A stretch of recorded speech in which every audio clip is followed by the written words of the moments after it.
Hey TO, hey all treasurers, sponsors, whoever wants to watch this video and learn a little bit more about being a treasurer. Thank you guys for watching this video. This is recorded after the district training conference. I know a majority are recorded live and have a lot more treasurers here, but that was a mistake on my behalf. I forgot to record it. So we're here, we're doing it again, but hopefully it's gonna mimic the same experience and you can get just as much information as the people did whenever they were live. So this obviously is a treasurer training conference for the district training conference of 2020. It was on October 10th, 2020, 10/10. And I presented this with Michael Chappell, who's a lieutenant governor on our board. He's absolutely outstanding. However, he couldn't be here for this presentation with me today. However, I'm here and we're going to try and get through this, and we're going to try and get some really productive information out to club treasurers that's just going to help you guys do your job better. And yeah, that's about it. So let's get started. General disclaimer before I start. I do kind of go on some winding tangents. That's just how I speak. If you aren't really interested in that, feel free to skip ahead. There's a rough outline based on which slide I'm on about what I'm talking about.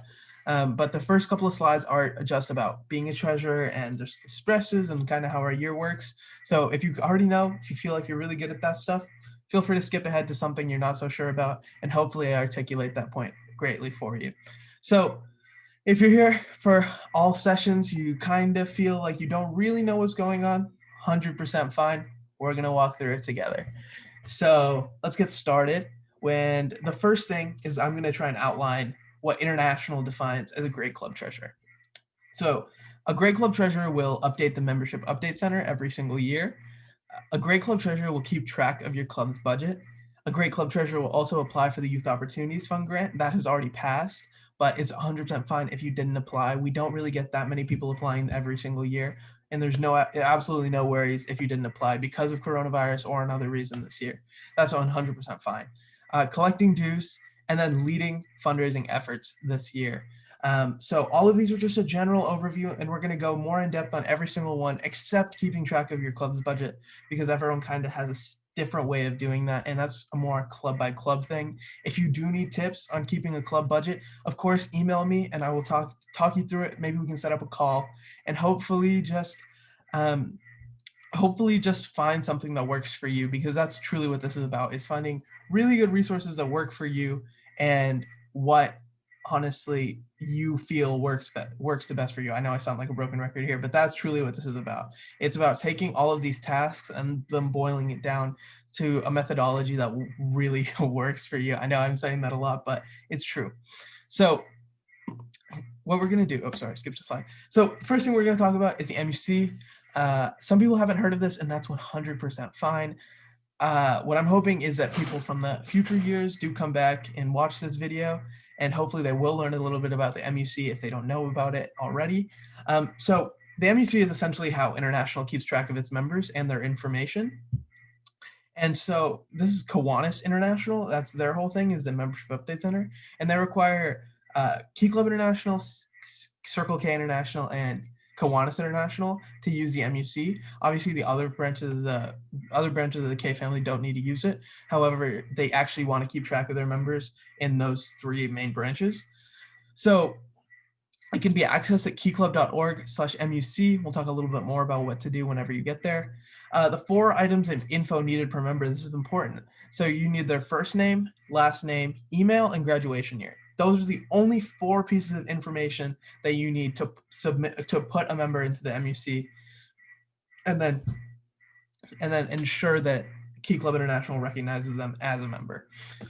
So then finally, there's a little feature of the MUC is you can add members individually or 10 at a time via bulk add. So if you're one of those clubs with 200, 300 people, bulk add is going to be your way to go after just collecting all of that membership information. So hopefully we can talk a little bit more about inputting and logging on right now. So the first thing that a lot of people worry about is logging into the MUC. Once you get to muc.org or keyclub.org, /MUC is logging in. So all existing clubs that have paid before have a login to access the MUC. However, if you haven't paid in a very long time and you need to pay that reactivation fee, or if you're a new club, you actually get your dues covered for the first year. So that's something International does that's super duper helpful. However, if say it's been a year or you paid last year, you will have a login to the MUC. Usually the email is a sponsor's email. If you're having trouble with accessing the email and say it's completely wrong, say maybe the club treasurer made it his or her personal email, hopefully we can work around that by calling 1-800-Kiwanis and asking for Kenneth Lucas. He's our guy. We absolutely love Kenneth Lucas. He does a lot for Key Club. Or email memberservices@kiwanis.org. You can do either of the two or both if they don't get back to you in time. So that's just logging into the MUC. This is just a basic overview, is that it should be your sponsor's email.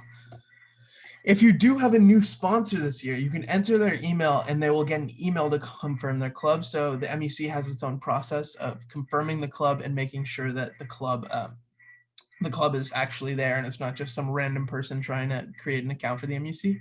And then if you're still having issues and the Kiwanis International team cannot help you, send me an email at treasure@tokeyclub.com. Stuff happens, guys. Sometimes they will not know a little nuance, and that's 100% fine. And honestly, sometimes I won't know something, and I'll have to ask my superiors too. So honestly, it's just a team effort here. It's just a higher to lower, lower to higher. We're all just trying to help each other out and help you guys at the very end. At the end of the day, that's what we're here for. So if you have any trouble logging into the MUC, again, you can call 1-800-Kiwanis and ask for Kenneth Lucas, or email memberservices@kiwanis.org. So this is where a lot of people had MUC or MUC login related questions. So one of the questions I got at the district training conference was, I have a new club. How do I log into the MUC? So if you do have a newly chartered club and this is your first year ever playing dues and this is your first year being an active club, what you can do is you can send me an email and I can actually see if you got your fees waived. Most of the times your fees did get waived for every single member that you submitted with your application. So the Key Club International, what they do is, in order to encourage clubs to charter, is they will pay the first year of dues for a new club and all of its members. So that is honestly just something great that Key Club International does. And then MUC login, it can be annoying. That's true. It definitely can be annoying. However, what you just have to do is you have to be vigilant. If it takes like a week or so to get your login information, you're just gonna have to wait that week.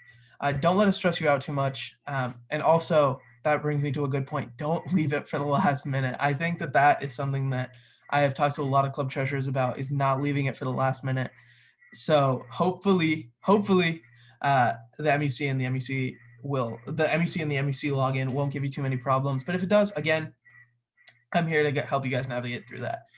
So nextly is the YOF grant. So I will kind of breeze over this. So if someone from future years does come back to this presentation, you can kind of get a basic overview of what it's about. So the YOF grant is offered by the Kiwanis Children's Fund. It's a board. It's not directly affiliated with Kiwanis International, but they work very closely together. And the application is due October 15th at 10:59 Central Standard. That is actually today, the day I'm recording this. So those have already been due. However, if you are a club treasurer or a prospective club treasurer watching this, getting the YOF grant is essentially one of the biggest things that you will do. And helping your club get the YOF grant is something that's honestly super noble, in my opinion, because what the YOF grant allows us to do is it's a $100 to $2,000 grant that can be offered to any single Key Club that applies for it. So say your Key Club only has 15 members, but you still apply for a $2,000 grant. The YOF doesn't really discriminate in that way. So smaller clubs get the same amount of say as bigger clubs do. And it's just depending on what your idea is. So say, I will speak from anecdotal experience. I go to Cy Woods High School in Cypress, Texas. Region 12 represent, if anyone's watching from Region 12. But what we found is that something that worked for us was the Pack and Smack program, and it was essentially buying cans and imperishable goods that we would then send to lower income elementary students who really relied on school to get 2 meals a day with lunch and breakfast, either free or reduced. And an issue that they were having was that they really weren't able to have a stable source of meals, right? They wouldn't have a stable source of nutrition whenever they went home for the weekends. So what we tried to do was we would pack these backpacks full of imperishable goods, and then we would send those backpacks home for the kids, and then we just kept going. I think we did 10 to 15 we did 10 to 15 refills for 20 kids. So it was honestly amazing.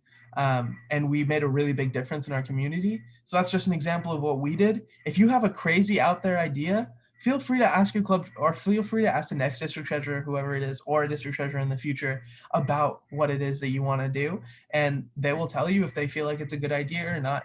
But what I will also say is heed with caution is that the YOF grant or the YOF board, whenever they're looking at these applications, absolutely love creativity. So if you have a really creative idea, just run with it. And if you have a plan that you think is feasible and a budget that you think is realistic, run with it.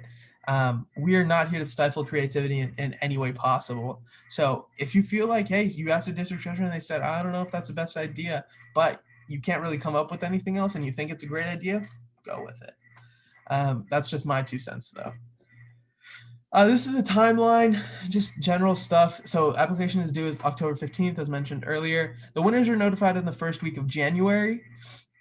The letter of agreement must be signed by May 1st, 2021. The letter of agreement essentially says, I pledge on behalf of my club to make sure that we're going to be using these funds in the correct way. And I'm going to make sure I'm going to do everything in my ability to make sure these funds are not like frauded or anything like that. It's just a liability protector for both you and Kiwanis International, or the YOF board, excuse me.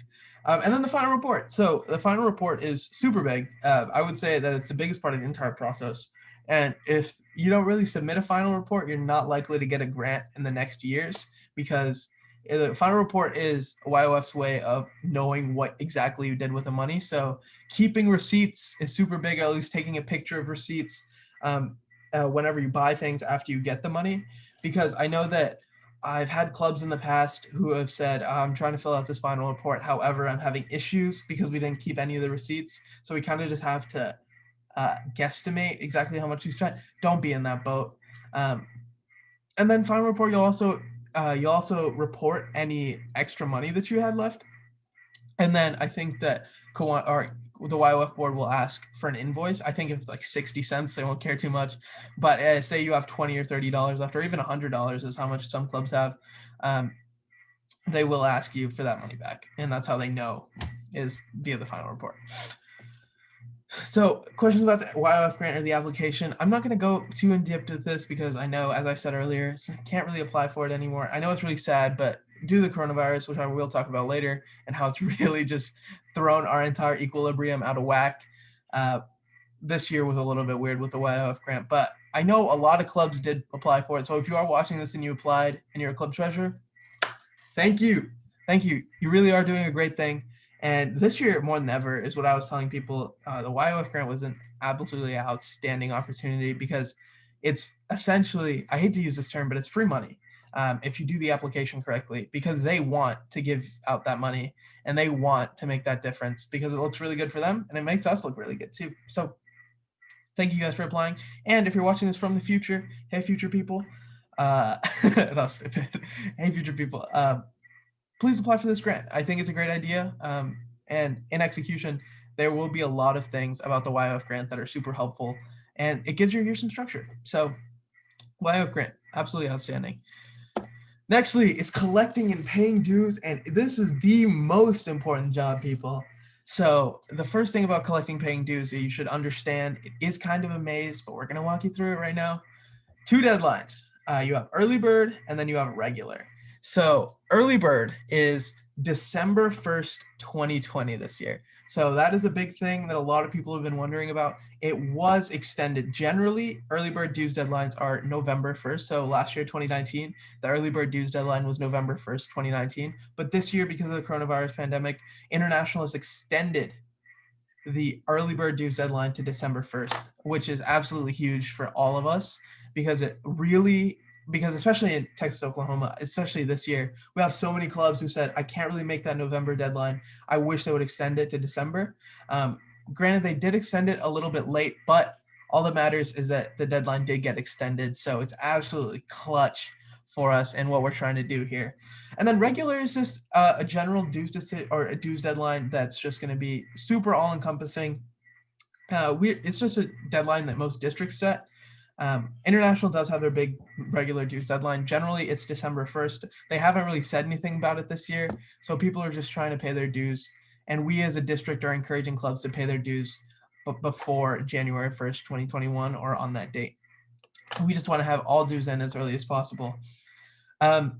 So this year, again, in the spirit of remaining contactless and social distancing and following CDC guidelines, usually we're encouraging clubs to use Venmo or PayPal and then pay via credit card whenever you get to the MUC. So in order to pay dues, after you input all your members into the MUC, you say, okay, I'm done inputting members for now. Then you'll get an invoice. And that invoice will have exactly how much you need to pay. So there's two things you could do. The first thing is you could go to your school treasurer and then pull out a check. If you're using something like School Cash Online or School Pay to collect dues, that is obviously another big thing in 2020 that would work extremely well. And if you have been using that, feel free to keep using it. It's contactless and it's amazing.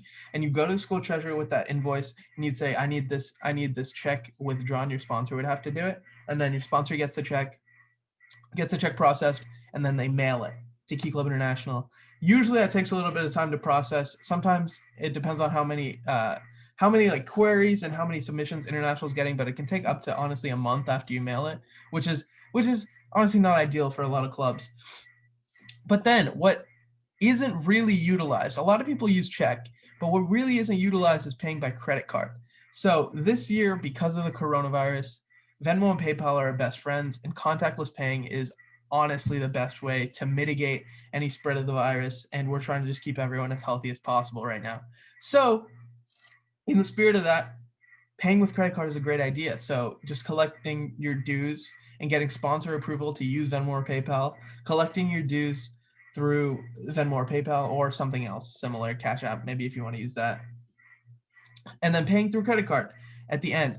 Not only does it process faster, you don't have to worry about your check getting lost in the mail. I know because International takes time to process and they don't really send you a confirmation until after they're processed, some people fear that their check gets lost in the mail, and that's a lot of headaches. So paying via credit card, absolutely phenomenal way. And hopefully after trying it out this year, more clubs will move to that because it just works so much better for both the district and you. It's just so much less stressful. So credit card, credit card, credit card. And then I touched on this earlier. If your school has been using a district-backed contactless way to pay, such as School Cash Online or School Pay, feel free to keep using it. That is something that a lot of people had questions about. Oh, I have been using School Cash Online. Is that fine? For sure, because it's contactless and it's hassle-free. Essentially, is after you put the Key Club dues onto the actual cart, people can do it, and anyone who wants can do it. So it's a super great thing. And then district dues are $6 and international dues are $7, and that's a total of $13 for dues. Clubs can only via TO bylaws and international bylaws charge up to $20 for dues, and then any t-shirt payment has to be separate. So say you take $18 for dues. You'd only have to pay those $13, but the other $5 can be administrative fees or whatever you need to do. Maybe your school charges you, maybe they charge you a little bit of money to actually be a club, accepts money and accepts dues. So that would be what that would go towards, is anything above that $13. And then this is just a dues timeline for this year. By the time I made this presentation, the regular dues deadline, we thought it was going to change, but it looks increasingly like International will not come out and give us a hard deadline. So we as a district have said we want all dues in before January 1st, 2021. If you are having issues paying dues, again, get to me at treasure@tokeyclub.com. That's my email. So it's just treasure@tokeyclub.com. Let me know. We can talk about it. We can try and find a way forward. But then again, if you can't really find a way forward this year, I will direct you to International. And they have something this year called a COVID status, which is their way of not making a club inactive, to where you have to pay a rechartering fee next year, such as you didn't pay. You wouldn't have to pay that $100 rechartering fee. It would be like as if you paid. However, the thing about the A-COVID status is that you aren't an active club. You're essentially null for the entire year, and you're just kind of deferring to next year.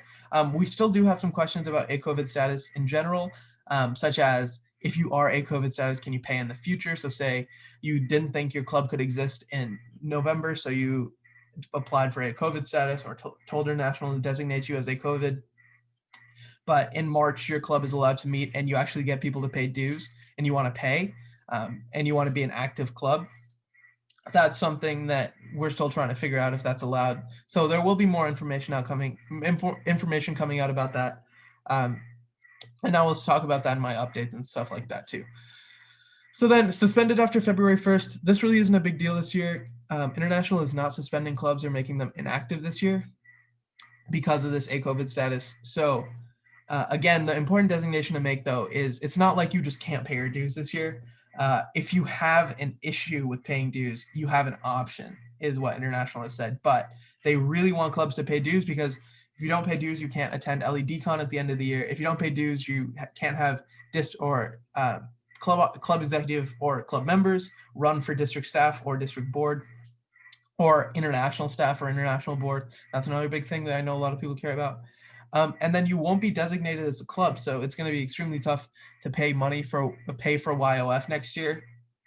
I actually don't think that you're allowed. You wouldn't be allowed to get your money from the YOF grant if you hadn't paid your dues. So say this year you're asking for YOF for money and you already applied, you have to pay dues this year because otherwise they won't send you the money if you don't have an active club. So paying dues is super important still. And A-COVID status is just a little bit of, how do I say this? They're just trying to essentially make it easier for clubs to pay dues this year. And if you have administrative problems, they're trying to be understanding of that and hopefully working towards just something better where everything is a lot more like equal. So that's the dues timeline. And then early bird is something else I got a lot of questions about and why it's even worth it to pay early. So your club is actually going to get a lot of points to put towards top 25 at LEDCon. They will get an early bird patch, which is something a lot of people care about to put on their banner. And then your club will also get priority access to LEDCon registration, which means cheaper rates for hotel rooms because you guys are going to get the first one. Usually better hotel rooms and cheaper rates on those hotel rooms are going to go to the clubs who apply early or who pay early and therefore can apply to DCon early. So yeah, it's just a little bit about that's collecting and paying dues this year. Again, there were some good questions such as my club isn't allowed to meet, but we think we're going to be able to meet in the future. I told them to do a COVID status this year, and if your club is like that, I would say become a COVID, and then if you can pay dues, I will try and figure out the answer, and I will try and let you guys know exactly how that works. But again, we do have a little bit of time, so if you guys stall for a little bit, and you guys want to, and you don't really want a designation, that's 100% fine. And if you know you're going to be able to pay in the future, it's fine to just not designate as a COVID because you can designate as a COVID at any point of the year. From now, October 15th today is to October 1st, 2021, you can declare a COVID and you wouldn't have to pay that rechartering fee of $100 next year. And then paying dues, honestly, using Venmo, PayPal, that's another thing I got a lot of questions about. If you have to ask your district if it's allowed, and your principal will know that answer. However, we do encourage clubs to just ask their sponsors to kind of ask about that, because honestly, administration really doesn't take us seriously a lot of the times, especially because we're just an extracurricular. However, we know our power, but they really won't acknowledge that. But tell your sponsor to kind of go fight that war and try to get them to allow you to use PayPal or Venmo and use your club bank account if you have one of those to pay dues, and just because it's so much safer. And then again, if you have any questions that are more case specific about collecting or paying dues, please email me. We'll talk about it. We can set up a time to call. And honestly, I don't really care how much you know. Say you are watching this and you feel like, I still don't know a lot. I can walk you through this entire thing again. And that's something I'm willing to do just to make sure you guys have a better understanding of what it is you need to do this year. So finally, last thing is fundraising. So there's an entire fundraising forum on this YouTube channel. However, I'll go over it a little bit just because it is outlined in the duties of a club treasurer. So fundraising is honestly the best way to get club funds. Besides paying dues and getting that administrative fee, fundraising is honestly the best and most holistic way to do it. Because not only do you help your community, but you're getting your key club's name out there and you're getting your members involved, which is a lot of things, which is something you just honestly can't do with a lot of other things that we do as Key Club. So fundraising is honestly a great way to do that. It's, as I said earlier, it's a great way to get your club's name into the community. So just for example, I go to Sidewoods High School. We have a great reputation in our community, just as we're going to be the first people that people call if they need volunteers is Sidewoods Key Club, because we have spent 10 or 15 years now making a great reputation for ourselves and making sure that everyone in the Cypress community knows who we are, and we know what we do. And then supporting local businesses. So I know that that's something that's really important to a lot of people during the coronavirus pandemic, and raising dues is obviously going to offer you a little bit of liquid that's going to help you out in the future if you are having some financial struggles at the club. Getting those dues and getting that fundraising is super huge right now. So how you do that is what we're telling a lot of people to do because of COVID is spirit nights and profit shares. So I know Chick-fil-A does a lot of spirit nights and profit shares. I know Sonic has been known to do them.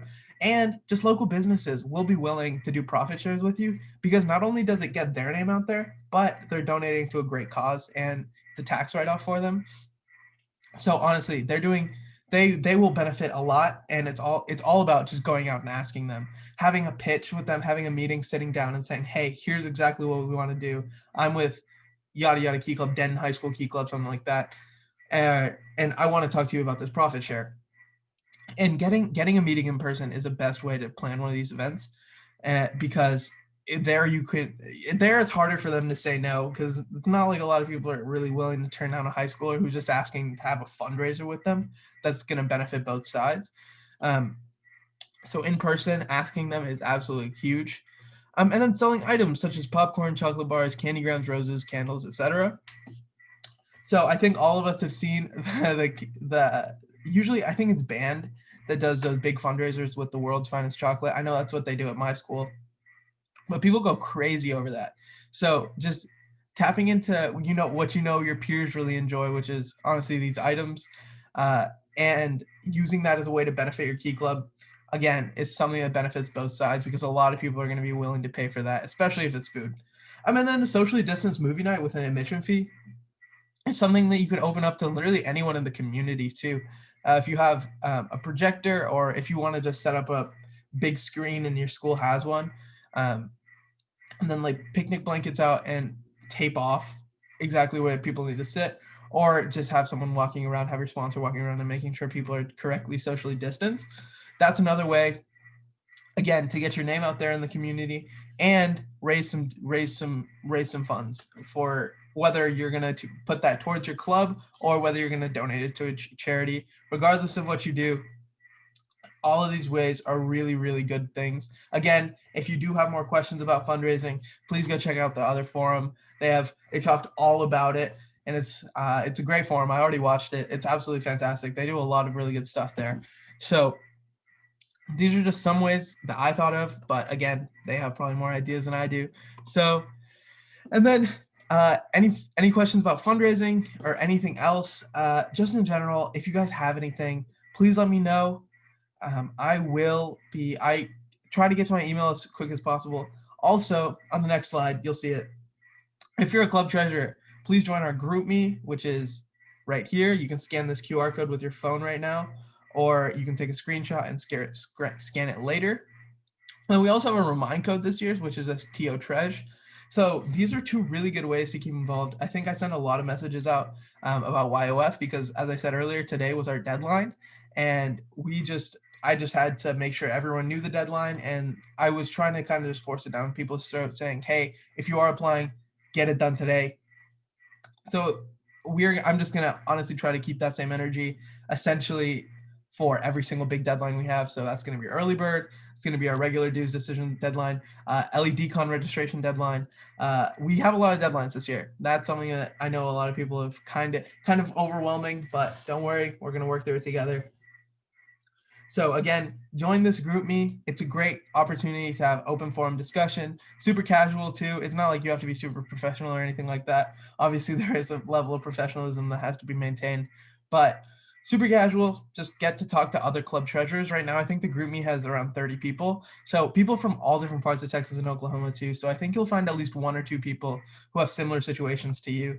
And asking questions in that GroupMe, it's crazy because a lot of people go out and answer for me, which makes my job easier. And it's just, we have a really good treasurer community too. So join the conversation, talk about whatever you want in that GroupMe. And then the remind also, if you don't really want to join another GroupMe, because I know you guys probably have a ton for your officer teams and other extracurriculars, you can just join the remind. And that's all I have. Again, this year is going to be kind of rough, but keep going, keep being vigilant. I believe in every single one of you that's watching this to do your job to the fullest extent. And you guys have been trusted to do that. You guys have been selected in a year where we knew that coronavirus was happening, to be able to pay dues this year, be able to collect dues this year. And being a treasurer, honestly, one of the biggest things is being time-based and then reliable. I think that those are the two main things, because obviously, as I said earlier, we have a ton of deadlines. And being reliable and being open with your officer team is always super important. So if you ever need if you have any questions, please come to me. I will talk to you. We'll talk you through anything you need. And yeah, honestly, that's all I have. So thank you again for watching, and have a great day, everyone.